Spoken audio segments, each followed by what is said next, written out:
The lesson. Oh yeah. I think it was straight after the Wheat Bix Kids was Sick Cunt. Yeah. And I think that's got nearly like 500,000 views on that, man. So props. It's a lot of traction for that joint. Fuck it. Thanks for all the views. I didn't even know that. One of the things that I noticed in that song is at the end of the song, you fired a shot at someone saying, "Don't come into my city." Yeah, get out of my city. Yeah. That was Waka. That was me old rap name. So I was pretty much I was talking to myself, really. Get out of my country. Now I get it. Yeah. Okay, and then I think a song or two after that, you had Why So Sick. Now that was definitely one of the standout ones for me as well when I was flicking through your catalogue. That's the one where you talk, about your childhood. Yeah. And some of your challenges. And one of the things that you mentioned in there was about like being in special ed and getting bullied and, challenges at school. Is that all the sort of shit that was going on when you were in school? Yeah, pretty much. So if I can liken it unto Jonah from Tonga, Chris Lilly, I was pretty much that cunt in high school. Literally, that was me. Even with the buffy here. And I just hung out with all the like oosters and shit like that. And did breakdancing on the oval. And I thought I was a sick cunt, tagging everywhere. Yeah. With all the all the fucking around in school, is that I guess why you got put in special ed? Yeah, and I wasn't a slow learner. I guess the schooling system is archaic as fuck. That's how I look at it. And I was just an energetic kid. I used to murder the sports like PE and shit. I loved all that shit. Like I played first 15 and rugby and shit. But yeah, and academically, just the way they taught didn't really register with me. I probably needed one-on-one because I was very easily distracted, and I was the class clown because I was a bit of an ugly cunt growing up. None of the girls liked me until I hit puberty, and prior to that I had to like get a sense of humour to woo the girls and like a personality to woo the girls because I wasn't fucking good looking. And yeah, it just worked in my favour. Then I went through puberty, became a sexy cunt. Now I'm a triple threat. So, watch out, dickheads. And did you go all the way through to year 12? Or nah, you killed that shit long before year that? 9. Year 9 I dropped out and then just went to work. But I had a mad like black market that I was running at my school.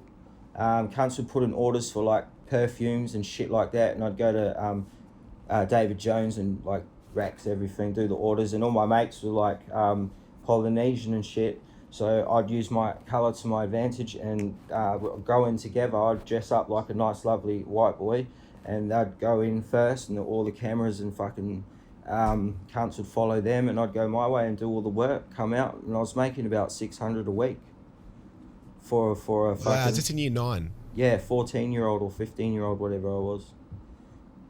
So yeah, that was my first little making money scheme. Now, you just mentioned there about, I guess, using your colour to your advantage. Being from your background, did you have challenges growing up because you're light skin? Yeah, definitely. Even in my family, because I'm the only light skin out of all of them, they're all like tan dark kind of thing. And yeah, so when I go to NZ and shit and meet everyone, even my own family, like distant cousins and shit would try and punch on with me and shit like that and tell me that, oh, you're not part of this family and all this shit. Obviously it's all changed now.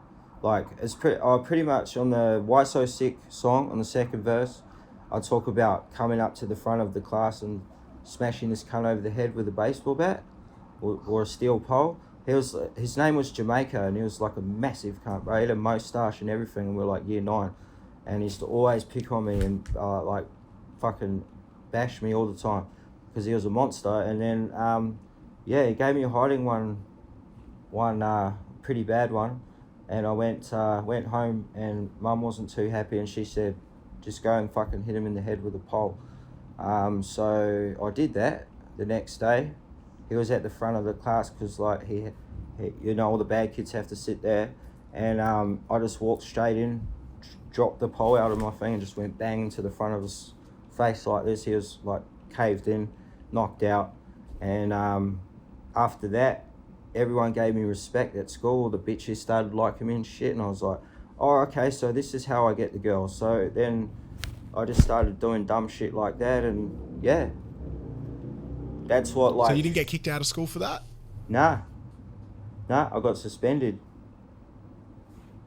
I got suspended because the cunt was a bully. And the school that I went to, this was in NZ, it was pretty much just a place to hold all the sheep during the day.